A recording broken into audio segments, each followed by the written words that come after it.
প্রকৃতি খুবই নিষ্ঠুর। সে অন্যায়ের প্রতিকার, প্রতিশোধ এবং প্রত্যাবর্তনে কখনো পিছপা হয় না, ভুলে যায় না আমাদের মানুষের মতো।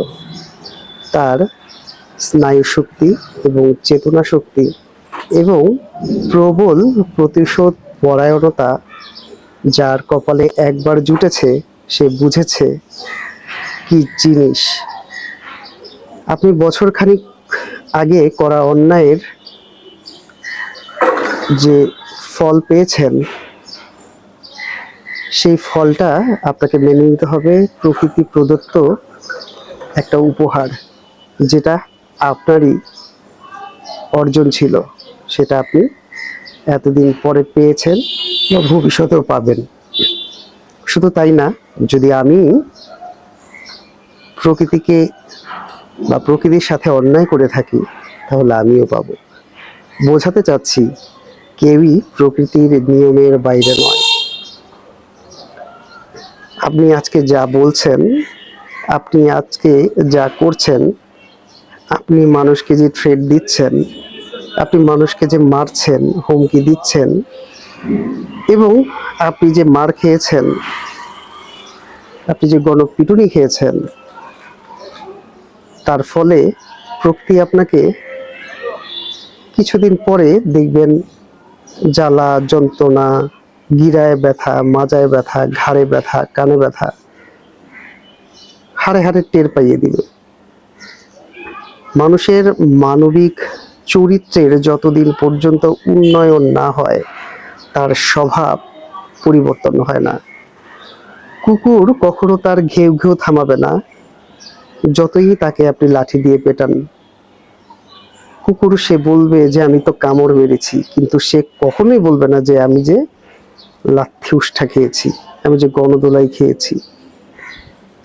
কিছু কিছু মানুষের নৈতিক চরিত্র এমন, তার অন্যায় পাহাড় সম, সে সেই পাহাড় সমান অন্যায় ঢাকতে এত পরিবারে ছলনার আশ্রয় নেয়, যার প্রমাণ তাকে যদি দিতে বলেন, সে দিতে পারবে না। আল্লাহ খোদার নাম নিবে। অথচ যার কাছে ভুরি ভুরি প্রমাণ, যার কাছে বস্তা বস্তা অডিও, ভিডিও, ডকুমেন্টারি আছে, আপনি তার সাথে এসছেন পারার জন্য। আপনি তাকেই দিচ্ছেন মারার হুমকি, আপনি তাকেই থ্রেট দিচ্ছেন। আপনার বলা এই কথাগুলো আপনার ভবিষ্যৎ প্রকৃতি আপনাকে কিভাবে ফিরিয়ে দিতে পারে আপনি কল্পনাও করতে পারবেন না। ডিজিটাল যুগ, প্রত্যেকটা কথাই রেকর্ড থাকে। ডিজিটাল যুগ প্রত্যেকটা অ্যাক্টিভিটি মনে রাখে। ডিজিটাল যুগে আপনার করা প্রতিটা কমেন্টের মূল্য আপনাকে দিতে হবে চড়াই গণ্ডায়।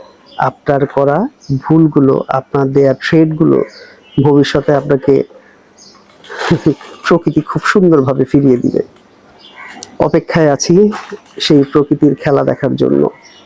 অপেক্ষায় আছি আমাকে দেয়া থ্রেডগুলোর বাস্তবায়নের জন্য। অপেক্ষায় আছি।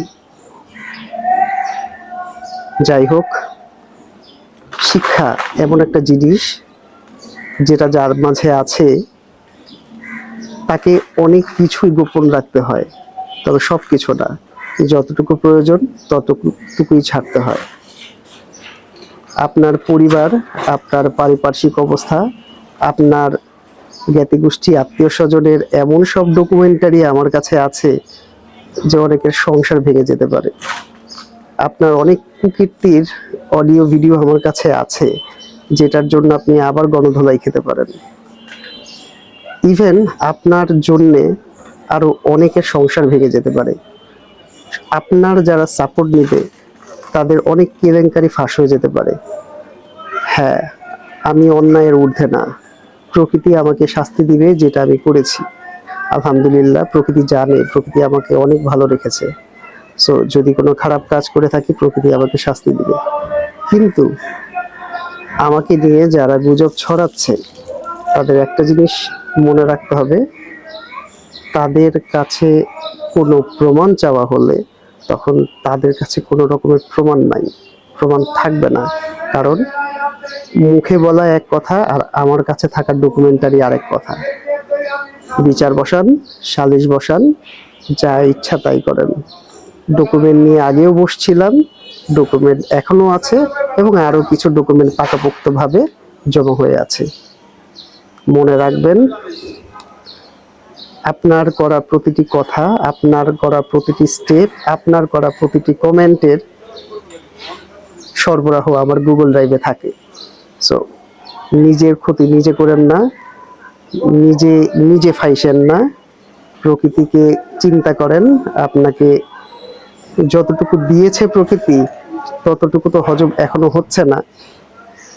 ভবিষ্যতে যদি আরো কিছু করেন, আরো কোনো অ্যাক্টিভিটি করেন, সেক্ষেত্রে প্রকৃতি আপনাকে আরো বেশি ফিরিয়ে দিবে। সো কাউকে কিছু বলার আগে চিন্তা করবেন। একটু পিছনের দিকে ফিরতে পারবেন না, কারণ কোমর টোমর ঘাটটার ব্যথা, তো পিছনে ফিরতে পারবেন না। কাউকে দিয়ে বা যে চামচাদের দিয়ে আপনি হচ্ছে গিয়ে আপনার অ্যাক্টিভিটি গুলো করছেন বা যে ভয়ভীতি প্রদর্শন করছেন, আপনার সেই চামচাগুলোই ভবিষ্যতে আপনার ক্ষতির কাল হবে, আর আপনি তো হবেনই। আর ওই যে প্রকৃতি, সেই প্রকৃতির উপরে ভরসা রাখি। প্রকৃতি একদিন রিভেঞ্জ নিবেই, সেটা আপনার হোক আর সেটা আমার হোক।